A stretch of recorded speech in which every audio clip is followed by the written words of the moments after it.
adalah material yang bukan elastik. Okay, so kita tak boleh stretch dan kita tak boleh compress. So butter memang takkan sampai bila-bila store energy in term of elastic potential energy.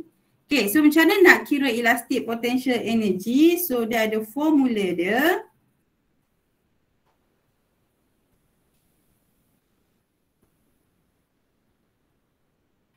Okay, so elastic potential energy, dia punya simbol dia adalah capital U and then S.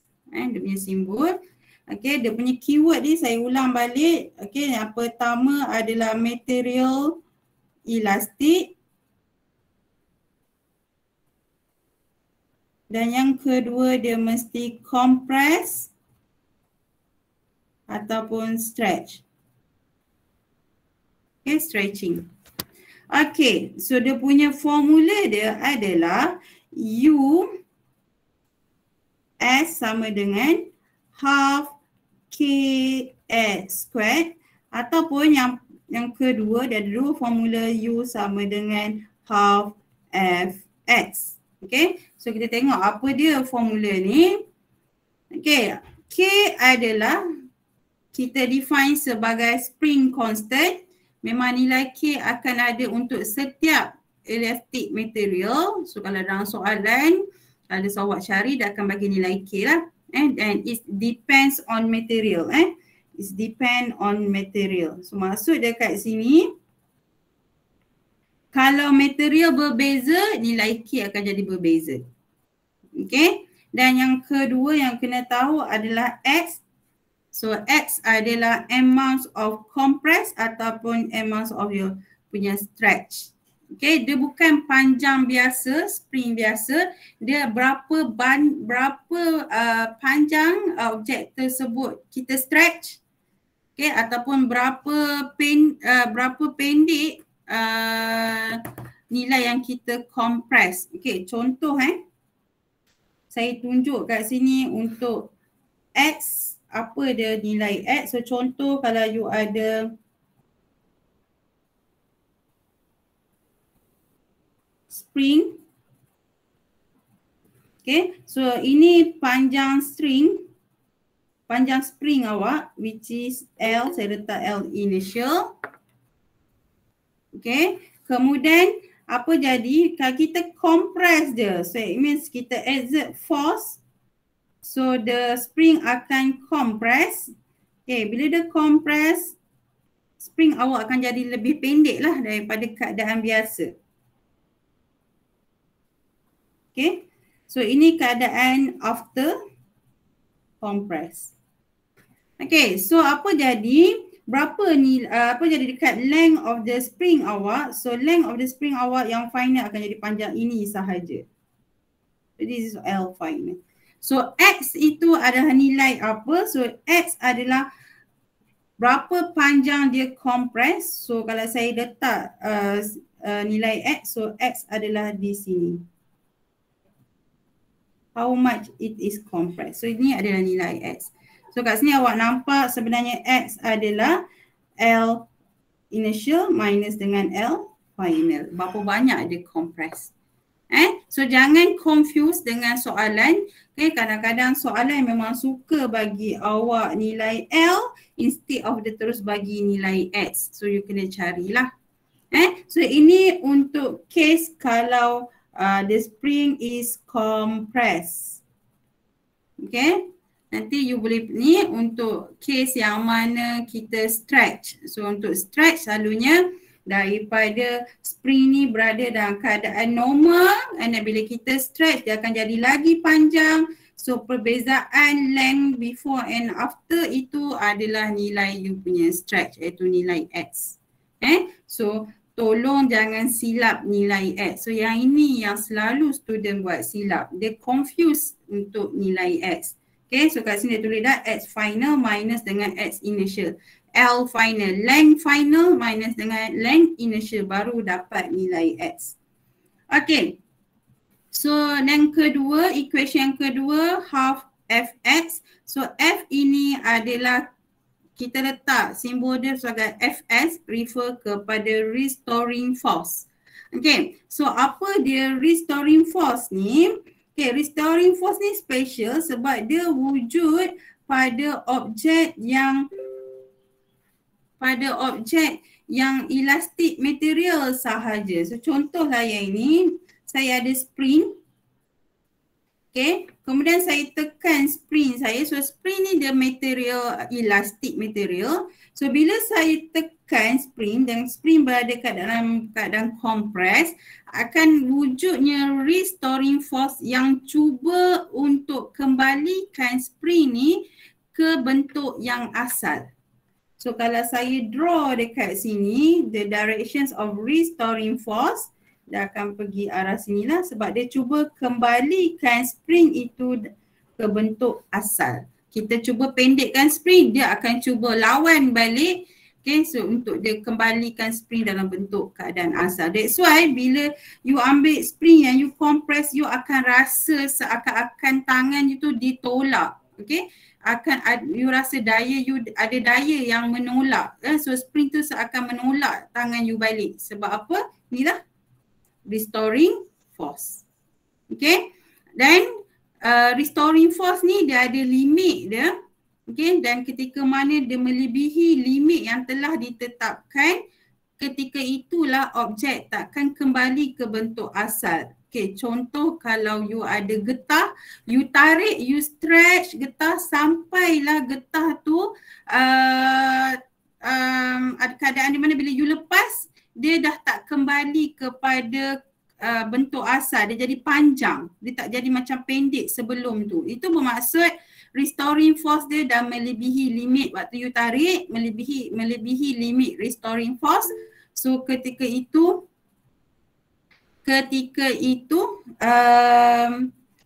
objek takkan kembali ke bentuk asal. Okay, so kat sini yang cakap tentang restoring force ni, okay, kita ada law dia iaitu nama dia adalah Hooke's law.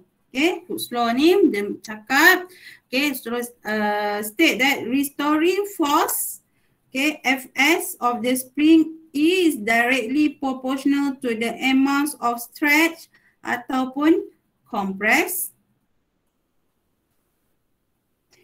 if the limit of the proportionality is not exceed.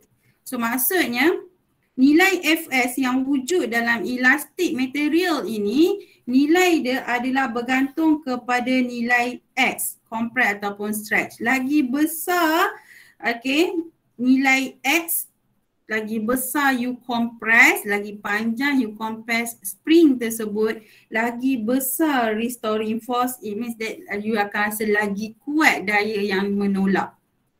Okay, tetapi dengan syarat, okay, limit dia tidak melebihi limit. Limit of the proportionality is not exceed. Tidak melebihi limit. Okay, so ni adalah daripada Hooke's law. So kalau melebihi limit, at that time, okay, objek dah tak akan kembali kepada bentuk asal and nilai restoring force bukan lagi proportionality to the X. Itu adalah Hooke's law. Okay, and then kat sini disebut tentang directions of Fs is always opposite to the directions of X. Maksudnya kat sini kita compress X. So Fs kita berbeza arah sebab dia cuba melawan. Kalau kita stretch, saya ambil lukisan yang sama.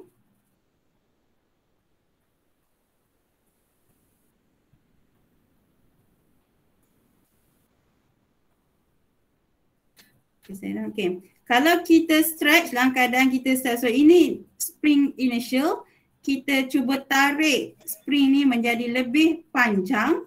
So keadaan spring akan menjadi dalam keadaan stretching. So this is the after it stretch. So waktu ni, okay, kalau kita lukis arah restoring force, dia akan opposite dengan arah yang kita tarik. Dia cuba berlawan balik. Kita nak panjang, dia akan cuba pendekkan. Kita nak pendek, dia akan cuba panjangkan. Itu maksud dalam modul awak. Okay, direction always opposite to directions of X. Okay, kemudian dari segi graph, okay.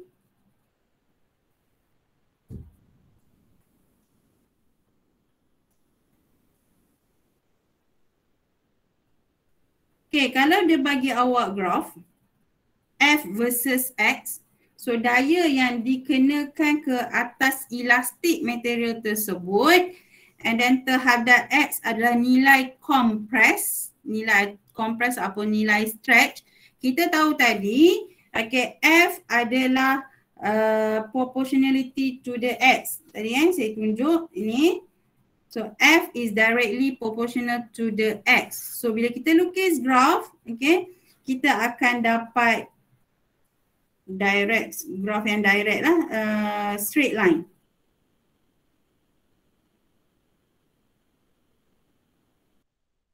Okay.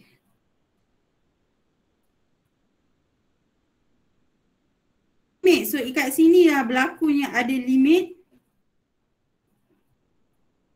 Okay, bila melebihi limit yang saya sebut tadi, so dekat sini F, okay, bukan lagi not directly proportional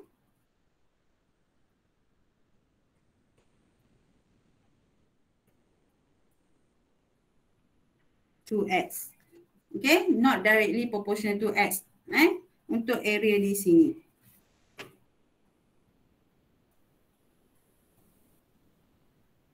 Okay. So ini awak kena faham. Soalan konsep ni. Okay.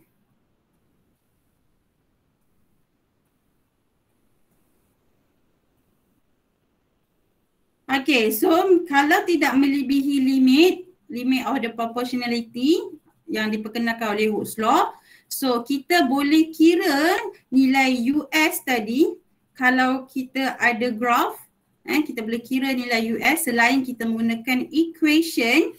Saya sebut tadi ada equations, dua equations selain daripada ni. So ini kalau dia bagi awak nilai. Tapi kalau dia bagi awak graph, iaitu graph F versus X, this one, F versus X, okay, sebelum limit, so untuk kita kira nilai U adalah area under the graph.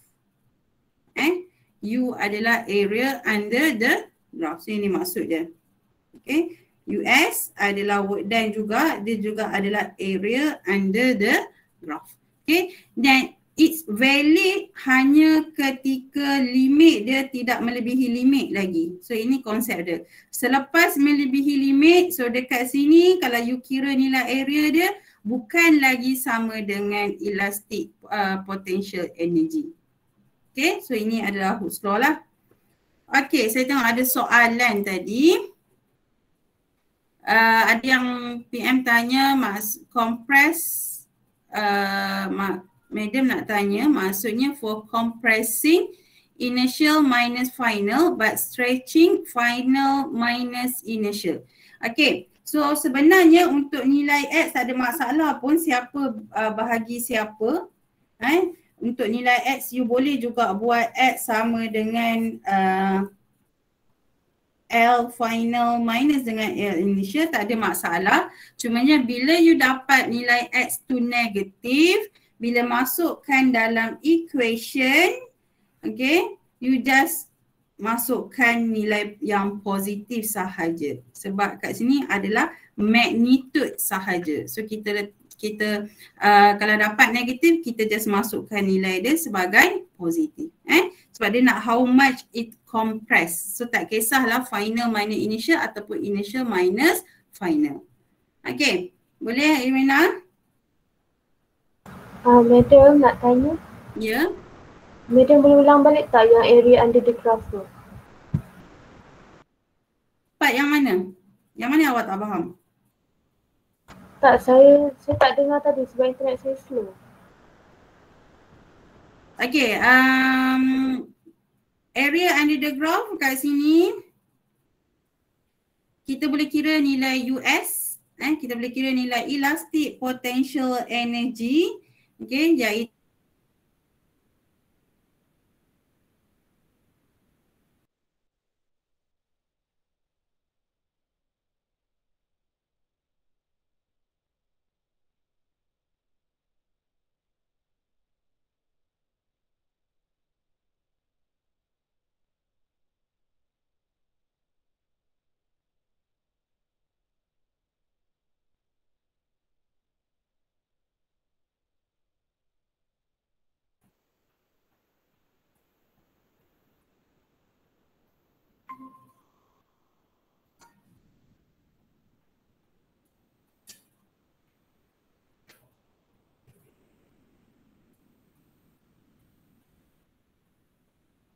Okay, dengar tak suara saya?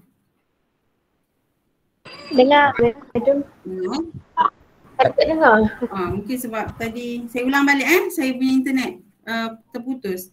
Okay, saya ulang balik. So saya boleh conclude dekat sini, okay, US elastic potential energy juga boleh dikira melalui graph, iaitu dia adalah area under the graph. Okay, untuk jenis graph F versus X. Okay. Ada syarat dia. Okay.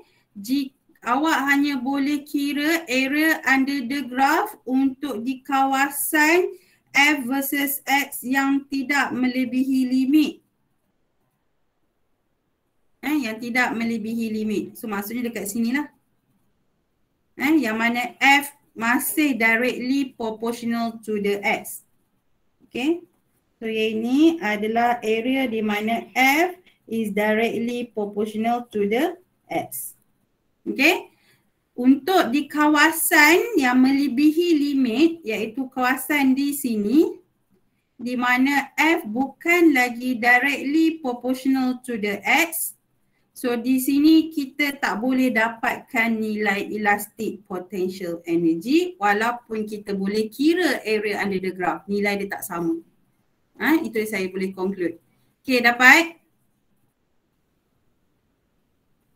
Dapat. Okay, so kita pergi kepada latihan. Kita pergi pada latihan. So sekarang ni awak dah tahu dah equation energy. So it depends on the type of energy. So sekarang ni kita cuba apply teori yang kita belajar untuk solving problem. So tengok example 5.4.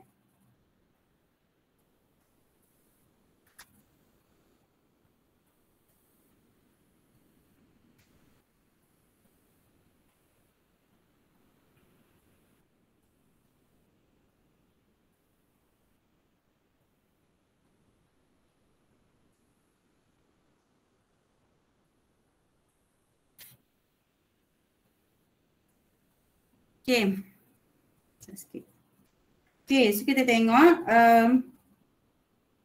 soalan berbagi 500 kg car moving. So keyword kat situ objek sedang bergerak dengan constant speed 80 km per hour. Okay, and then the soal calculate the kinetic energy of the car when it move at that speed. Okay, actually kat sini soalan senang. Ini bukan soalan pasir, bukan soalan PSPM. Ini sekadar soalan kita buat untuk you sebagai permulaan. Okay, sebab apa saya kata senang? Sebab dia dah state kinetic energy. Kalau soalan PSPM, dia takkan mention kinetic energy. Dia akan suruh awak calculate the energy of that object. So you kena tahu energy apa yang kita nak kira sebab supaya kita tahu kita nak guna equation yang mana. Okay, kalau you salah kena pasti energy yang you nak guna. Salah kena pasti energy yang wujud pada objek tersebut, you akan salah menggunakan equation. So kat sini dia memang direct dia sebut kinetic energy. And dia memang logik sebab dia kata objek sedang bergerak. So objek yang bergerak dia akan store energy in term of kinetic energy. So formula dia adalah kinetic energy sama dengan half mv squared.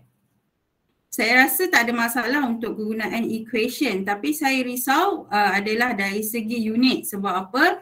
Okay, awak kena masukkan mass ini dalam SI unit. So barulah you akan dapat kinetic energy dalam joule. Kalau tak, you takkan dapat kinetic energy dalam joule.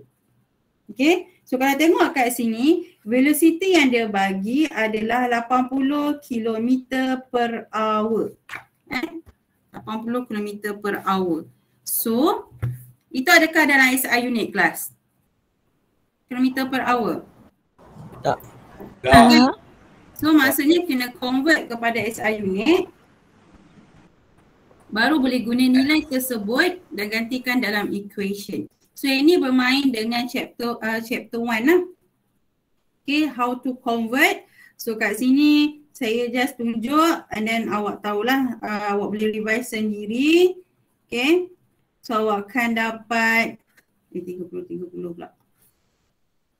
1 hour is a 60 times 60. So ini akan dapat, saya tengok.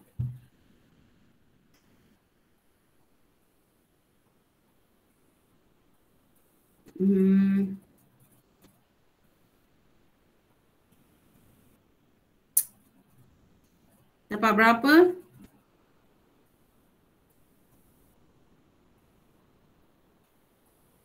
Ada yang bersama-sama dengan saya kira? 22.22. 22.22.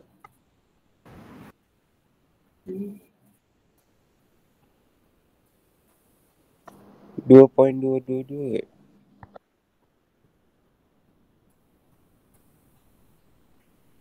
22.2. Okey. 22.2.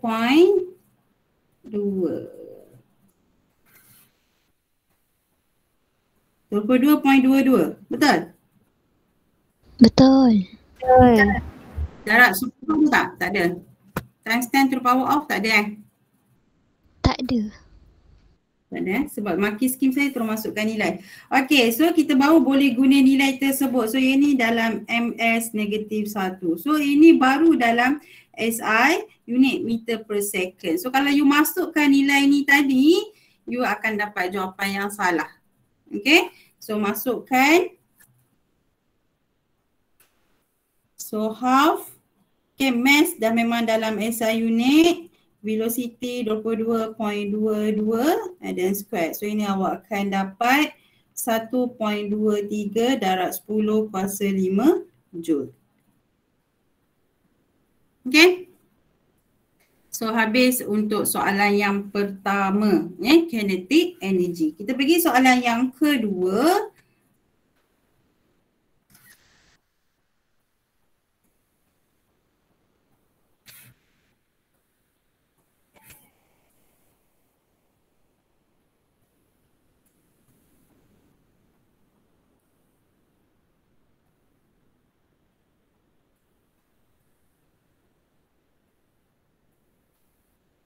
Okay, so the crane lift a 75 kilogram mass to the height of 8 meter. So kat sini keyword you dah nampak adalah height of the 8 meter. So you dah nampak dah energi apa yang dia akan simpan dalam badan dia. Class. Gravitational potential energy. Yes, good. Gravitational potential energy. Sebab ada ketinggian daripada ground floor. So calculate the gravitational potential energy gained by the mass. Okay, and then dia suruh ambil G sebagai 9.8 atau 9.81 lah. Okay, so kat sini kita masukkan equation. Kita tahu gravitational potential energy equation adalah U sama dengan mgh. So U masukkan 75 mesti dalam SI unit. G 9.81, H mesti dalam SI unit. So H tu dah memang dalam SI unit iaitu 8 meter. So ini awak akan dapat 5886 Joule. So it means that untuk angkat, untuk crane ni angkat objek 75 kg ini kepada ketinggian 8 meter. Okay. Dia memerlukan energi sebanyak 5,886 Joule energi yang diperlukan. Okay, so next kita pergi pada soalan yang ketiga.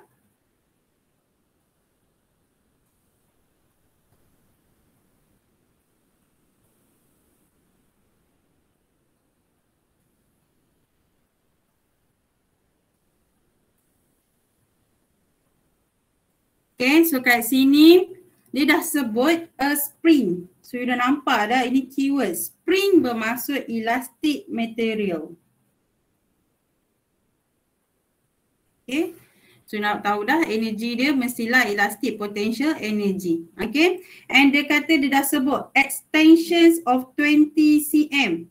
Dia dah sebut, okay. Maksudnya spring ini telah ditarik dan kepanjangan dia tarik itu, okay, extend adalah sebanyak 20 cm. So kat sini you tak perlu lagi cari nilai X. So extension ini terus akan jadi nilai X awal iaitu 20 cm. And it must be in SI unit iaitu 0.2 meter.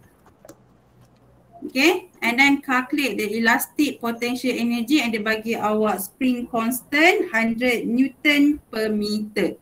Okay, so you akan guna formula elastic potential energy. So you ada dua.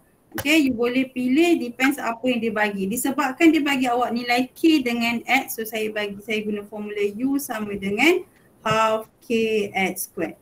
So ingat so half nilai K dia akan bagi kat awak dalam SI unit. So X mesti dalam SI unit. Siapa yang masukkan 20 cm, jawapan dia akan jadi salah. Okay, so kat sini akan dapat 2 Joule. Untuk soalan yang ketiga. Okay, ada soalan untuk calculation of each type of the energy. Any questions?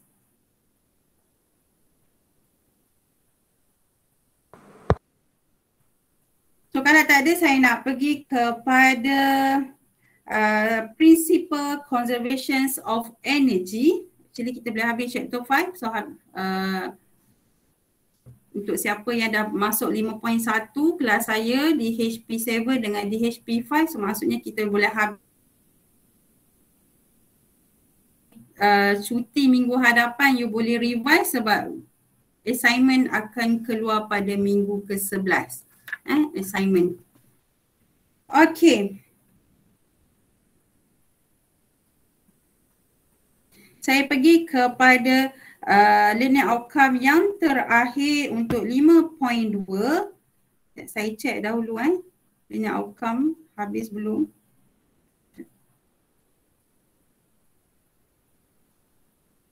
Okay, so learning outcome petang ni. So saya dah define kinetic energy, gravitational potential energy, elastic potential energy, and kita dah guna formula ni dalam problem solving tadi. And then sekarang saya pergi kepada C dengan D iaitu saya akan state principle conservation of energy and then kita akan apply principle ni dalam problem solving. Okay, so kita tengok balik modul awak.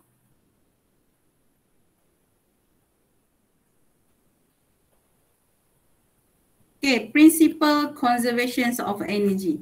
So sebenarnya you dah pernah jumpa principle seakan sama dengan yang saya nak introduce ini dalam chapter 3 iaitu you ada principle conservation of momentum. Jadi saya rasa perkataan conservation ini bukan satu perkataan yang asing untuk awak. Okay, so awak dah faham conservation bermaksud nilai tersebut conserve, tidak berubah walau apa pun jadi, initial and after. So maksud dia tidak berubah, not change, okay, ataupun constant. Okay. Dan seperti awak maklum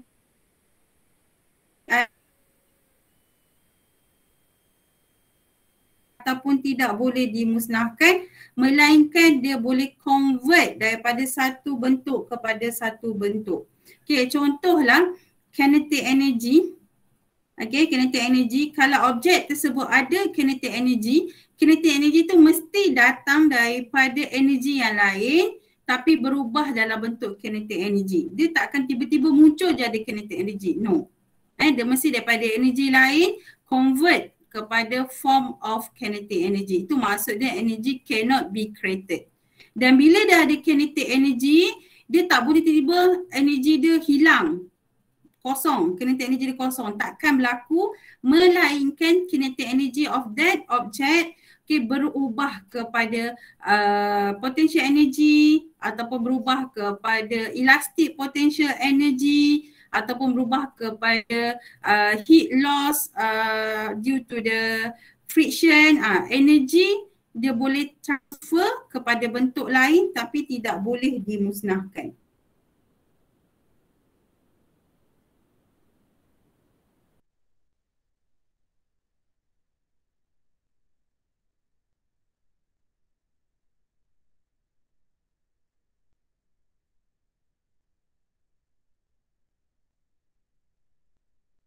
Madam, tak dengar madam. Lag. Okay. Saya sambung balik. Lag tadi kan? Okay, saya ulang balik. So, energy cannot be created ataupun cannot be. Madam tak dengar madam. Dia lag lagi.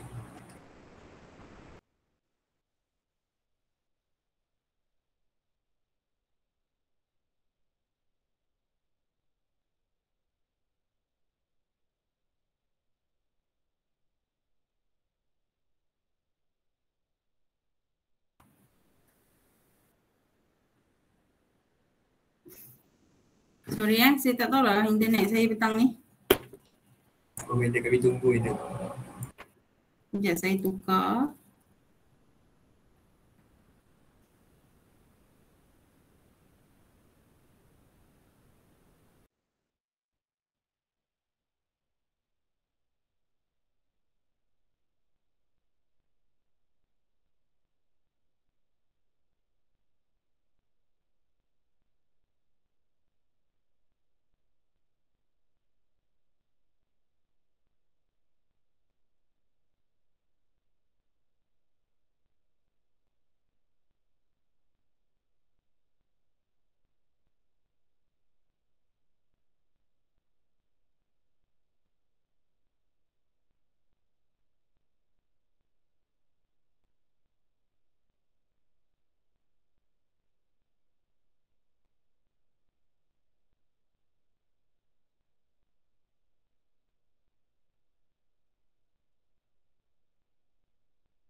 Okay, saya sambung dengar? Dengar madam. Dengar madam. Okay, saya sambung principle conservation of energy. Okay, so the principle conservation of energy state that in isolated ataupun closed system, total mechanical energy E of the system adalah constant. Okay, so isolated system saya dah define waktu chapter 3. Okay, di mana ada sistem yang tak ada friction, tak ada external force, tak ada heat loss, okay, energy. Sistem awak adalah kita nak namakan sebagai closed system. Contoh kalau you letak air dalam botol air, so you tutup botol air tu, so botol kita boleh kata sistem awak ni adalah closed system sebab bergerak macam mana pun botol tersebut air tu tak akan keluar. So itu adalah contoh adalah closed system. Okay, so kita nak identify sama ada sistem kita itu adalah isolated ataupun closed system ataupun tidak. Kita akan detect dia ada frictions ke tak ada. Friction adalah salah satu akan menyebabkan sistem kita bukan lagi isolated. Sebab apa? Bila ada friction akan ada energy yang overcome the friction, so it means that energy akan keluar daripada sistem. So akan contoh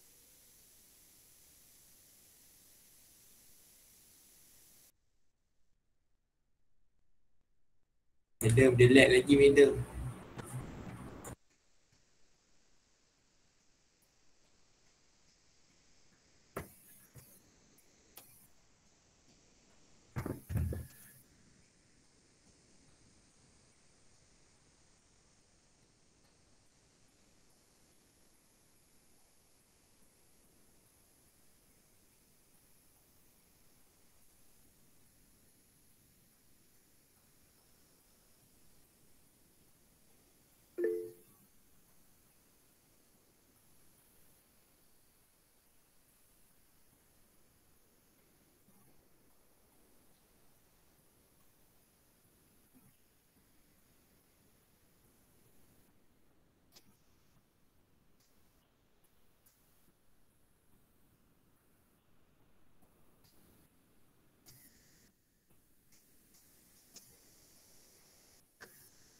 Okay, saya sambung So, saya gunakan analogi air dalam botol. So, kalau ada friction, seakan-akan kita buka botol tu. So, apa jadi bila kita buka botol, air tu akan melimpah keluar. So, air melimpah keluar itu adalah analogi kepada energi yang sedang moving out from the system. So, itu bukan lagi isolated system. Okay, so sekarang ni we are talking about isolated system. There is no frictions, tak ada air resistance, tak ada external force. Okay, so total mechanical energy, so dia adalah total E, bukan total K, bukan total U, bukan total US, tapi total mechanical energy. Okay, total mechanical energy of that system adalah constant, tidak berubah before and after. Okay, contoh, dia bagi contoh kat awak sekarang ni. Okay, objek sedang berada pada satu ketinggian H at this point. Okay, and then apa jadi objek ni bila this person lepaskan objek ni akan jatuh ke bawah on the ground floor. Okay, so at this point, because dia ada nilai H, so energi yang ada pada objek ini adalah hanya potential energy. Dia masih tidak bergerak, jadi kinetic energy dia adalah kosong. Dia berada pada satu ketinggian H, jadi dia ada potential energy, and dia tak ada elastic potential energy disebabkan dia tak ada spring. So at this point saya boleh sebut dia hanya ada U, okay, K tak ada, US pun tak ada. Okay. Sekejap saya buat kemas sikit. So U ada, kinetic energy tak ada, US tak ada. Okay. So it means that total energy yang ada pada objek ini at this position, dia hanya ada potential energy. So kalau kita kira E total, okay, dia adalah U plus K plus US. Okay, so because K kosong,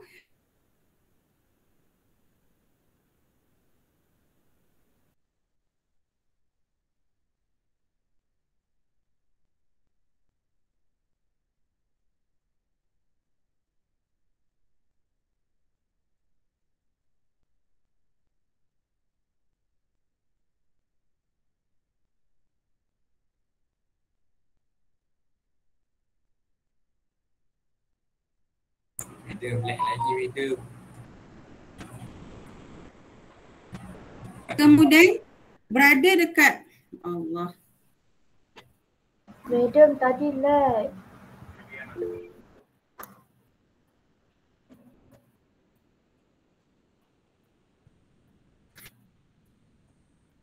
Okay, sampai sini dapat tak tadi?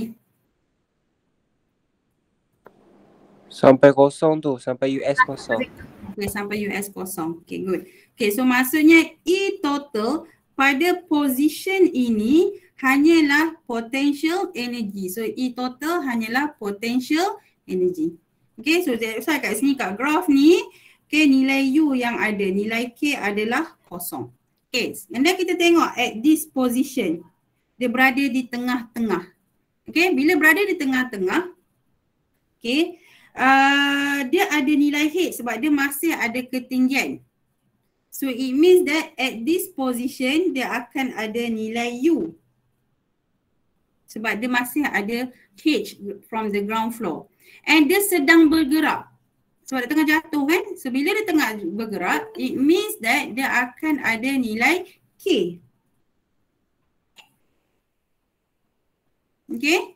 Dan dia tak ada nilai US lah sebab US spring, memang tak ada spring pun tengah-tengah jalan ni, tak ada spring pun, so US dia adalah kosong. So E dekat sini at these positions, saya bikin kat sini lah supaya tak confuse dengan nota awak. So E total at this position. Saya namakan this one ni pada awal tadi adalah position A. Yang ni saya namakan pada position B. So E total at B hanya ada U potential energy plus K. Okay. Bila dia jatuh di posisi paling bawah, so at this position on the ground floor, before it touch the ground floor, sebelum dia nak sentuh ground floor, okay, sebelum dia sentuh ground floor, okay, dia dah tak ada nilai H. So H dah kosong, that means nilai U tak ada sebab H dah kosong. And before it touch the ground, dia tak berhenti lagi, so dia masih ada velocity, so nilai K dia ada. US memang tak ada sebab tak ada spin. So kalau sini, sebab tu kat sini awak nampak kinetic energy dia tengah tinggi. So nilai U dia adalah kosong. So kalau saya kira nilai E total at this position, iaitu point C. Ini saya letak sebagai point C. So kita boleh dapat hanya K sahaja yang tinggal. Sebab U kosong, US kosong. Okay. Dan principle conservation of energy bercakap, okay, energy at this level, energy dekat level ni adalah nilai dia sama. So itu kat sini kita boleh nampak E total dekat level A iaitu potential energy, bila dia sampai dekat point B, dia convert potential energy yang dia ada pada awal tadi, convert kepada potential energy sikit, convert kepada kinetic energy sikit. Tapi bila kita totalkan dua ni, nilai dia tetap sama dengan nilai energy yang dia ada pada level A. Sama juga kalau at this point dia sampai kat ground floor iaitu point C. Okay. Kalau pada awal tadi dia ada dua U plus K. So nilai ni apabila sampai dekat ground floor dia akan convert kepada kinetic energy sahaja. So nilai dia adalah sama, cumanya bentuk energi dia adalah berbeza. Level A bentuk energi dia hanya U. Level B bentuk energi dia adalah U dengan K. Dekat point C bentuk energi dia adalah K. Tapi setiap level tersebut nilai A adalah sama because this is the closed system. Kita assume tak ada air resistance, tak ada friction. So dia adalah isolated system. So daripada sini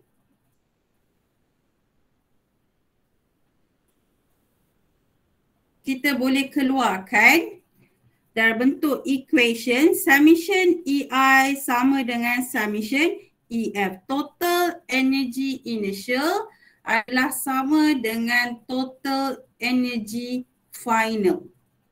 Okay. So kat sini saya nak awak tambah sikit kat nota awak. Okay.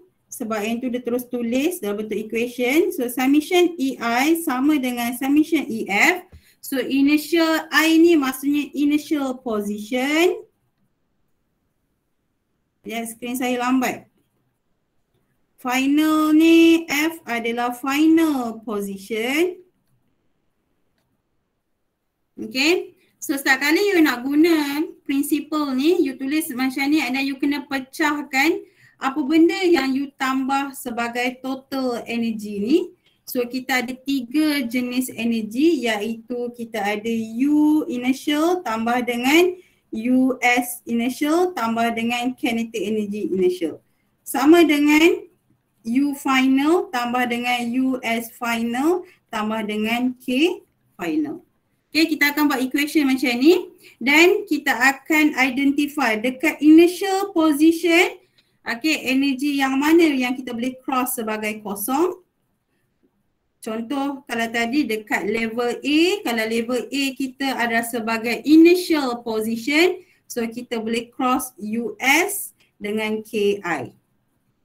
Kemudian kita akan tengok dekat final position, okay, yang mana kita boleh cross. Contoh saya ambil final position saya adalah point C, so saya akan cross UF dengan USF sebab dua-dua ni adalah nilai kosong.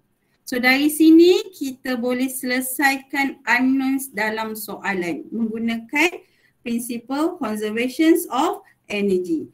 Dengan syarat you kena pasti di mana initial position, di mana final position, dan setiap position you kena pasti apa energi yang wujud pada position tersebut. Salah kena pasti energi yang wujud akan jadi salah lah you punya equation.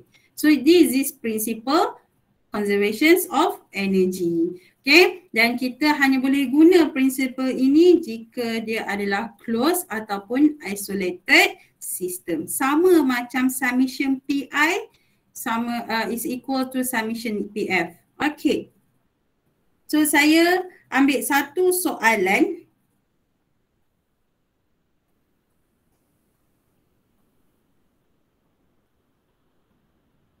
Soalan nombor 2. Untuk kita discuss last and then saya bagi awak pop quiz untuk awak jawab.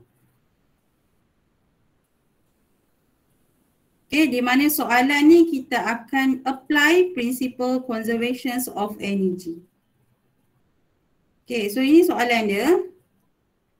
Dia kata the box is travelling at the constant speed of 10 ms negative 1. So kat sini dia sedang bergerak. Okay. Determine the speed of the object when it reach the point B dengan point C. So kita jawab soalan A dahulu. Soalan A.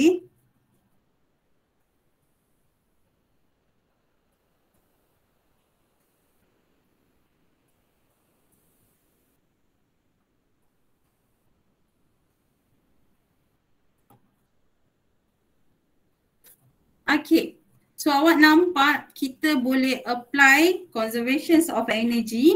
Kalau conservation of momentum selalu kita apply bila kita nampak berlakunya collision between the two object. Then kalau untuk soalan macam ni, kita macam mana you punya nak trigger, nak guna konsep apa, you nampak objek ni sedang bergerak daripada atas pada satu point kepada initial position, bergerak kepada final position. So kat situ kita nampak okay, boleh guna conservation of energy. Walaupun dalam soalan dia tak sebut pun ada air resistance.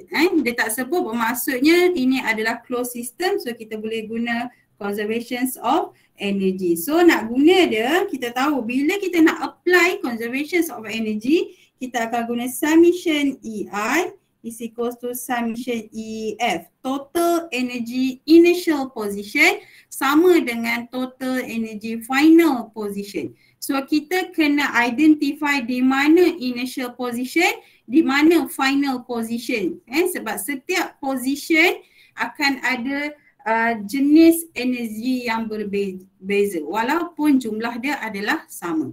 Okay, so saya ambil saya punya initial position saya adalah sebagai point A. Dan final position saya disebabkan soalan nak dekat point B, objek dia nak V at point B, so saya ambil final position saya adalah point B. So it means that you kena tengok dekat sini lah, kita akan pecahkan equation. So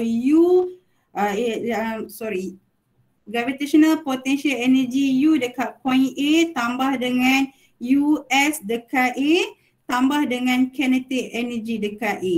Pada mulanya you list semua tiga-tiga jenis energi, baru you kena, dan lepas tu baru you identify yang mana you nak potong. Okay, and then final position total energy dekat point B. So kita listkan dahulu semua jenis energi yang ada. So U dekat B, US dekat B tambah dengan K dekat B. Okay, dan daripada sini, okay, you nampak, you nak kira velocity. Tapi dekat equation you buat ni masih tak ada simbol velocity pun. So apa yang you kena buat selepas ini, the next step adalah you kena pecahkan setiap equation yang terlibat, setiap term ni kepada equation dia sendiri. Okay, sebelum nak pecahkan, kita potong dahulu mana energi yang tidak berkaitan.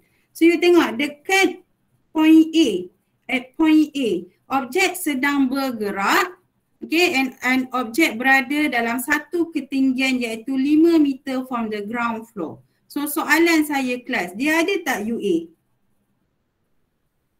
Elastic, gravitational potential ada. So maksudnya UA you tak boleh potong. US, elastic potential energy? Ada. Ada. Dekat point A tak ada spring pun. Dan material adalah objek, a box, bukan elastic material. So kita boleh potong siap-siap USA. Okay, dia tak akan ada. Okay, kemudian kinetic energy dekat point A. So tengok point A ni dia sedang, dia beritahu ada velocity bermasuk, ada tak kinetic energy? Ada. Ada. Kemudian tengok kat final position iaitu point B. Okay, at this point, okay, dia dah berada on the surface which is on the ground. So which is nilai H kat sini adalah kosong. So bila nilai H at this point adalah kosong, so UB ada nilai ataupun tak ada? Ada. Ya. Tak ada. So HB adalah kosong. Okay, USB memang boleh potong because there is no elastic material at point B. KB, kinetic energy. Okay, objek adalah sebab kalau tak ada takkan dia buat kira nilai velocity dekat B, betul tak? And then, okay, nilai KB kita tak boleh potong lah. Dan secara logiknya objek ni sedang bergerak lah. Sedang bergerak dekat point B dan dia akan naik dekat point C. Okay, and then apa jadi kat sini? The next step, okay, awak nak kira VB. Tapi VB tak ada lagi kat sini. So apa you buat? You pecahkan setiap term energy kepada equation dia sendiri sampai keluarlah simbol V. Okay, so UA bila kita convert kepada equation ni dah akan jadi mass mg HA, okay, sama plus dengan KA iaitu half mVA squared sama dengan KB jadi half mVB squared. So kat sini you akan nampak dah keluar the VB yang you nak, cari the unknowns yang you nak. Okay, so sebelum tu tengok M ada tak nilai dia M? Mass of the box. Dia tak bagi kan? Mass of the box. Dia tak sebut kat sini mass of the box. Tapi jangan panik sebab you nampak setiap term ada mass. So it means that okay, mass dekat sini kita boleh factorize kan, keluarkan. Ini mathematics okay, keluarkan and then boleh cancel out dengan M yang duduk dekat right hand side. So ini mathematics. Fizik sebenarnya sampai sini sahaja. Yang lain semua matematik. Okay, so kita akan keluarkan M, factorize the M. So yang tinggal adalah GHA plus half VA squared sama dengan half mVB squared. So kita boleh factorize the M, hilang M. So tak ada masalah pun dia tak bagi awak nilai mass sebab dia boleh cancel out. And then last kali masukkan nilai untuk dapatkan nilai VA. So G 9.81, HA 5 meter. This one, the height of the object at point A plus half velocity of the object at point A which is 10. Okay, sama dengan half VB squared yang awak nak cari. So yang ni kena guna calculator and then dapatkan nilai VB. So VB dia adalah sebanyak, saya rasa jawapan belakang pun ada tunjuk nilai VB awak 14.1 ms negatif 1. Okay, so inilah step yang kita guna untuk kita selesaikan problem solving yang dia nak lah, unknown yang dia nak kita cari. So soalan yang seterusnya awak kena kira V dekat point C pula. So nak kira V dekat point C, kita tahu kita boleh apply summation EI sama dengan summation EF. Cumanya you kena pasti initial point mana you nak guna. Final point confirm kita akan guna kat point C sebab kita nak kira V dekat C. So initial point you akan pilih dekat mana? You nak pilih point A ataupun nak pilih point B? Kelas? Point A. Okay. Kalau guna point B salah tak? Tak salah. Tak. Boleh ambil mana-mana. Boleh pilih mana-mana sebenarnya. Sebab apa? Total energy dekat A sama dengan total energy dekat B. Cuma jenis energi yang wujud sahaja berbeza. Tapi total dia adalah tetap sama. So disebabkan kat sini dia nak total energy. So you boleh guna dekat point A boleh. You nak guna dekat point B pun boleh. Cuma saya punya pendapat, saya akan ambil point yang paling senang saya kira. Okay, saya akan ambil point B sebab apa? Sebab point B hanya ada kinetic energy. So saya hanya kira kinetic energy sahaja. Kalau saya ambil point A sebagai initial, saya kena kira 2. HA saya kena kira elastic potential energy dan saya kena kira gravitational potential energy dan saya kena kira dia punya kinetic energy. So terpulang ke awak punya strategi lah. Paling mudah adalah jalan kerja yang paling simple. Okay, so untuk point ini saya tinggalkan awak untuk buat sendiri. So dah pukul 3.30. So saya nak awak buat, submit kat saya soalan 2B ni untuk dapatkan point C dan buat soalan nombor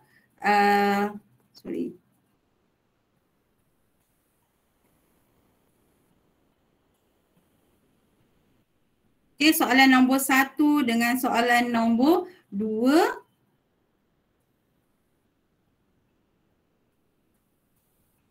Okay, 1 dengan 2.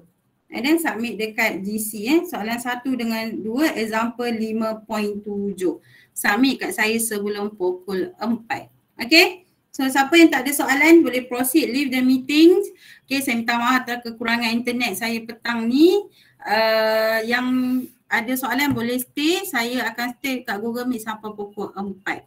Okay, thank you class. Assalamualaikum. Waalaikumsalam. Thank you, madam. Thank you, madam.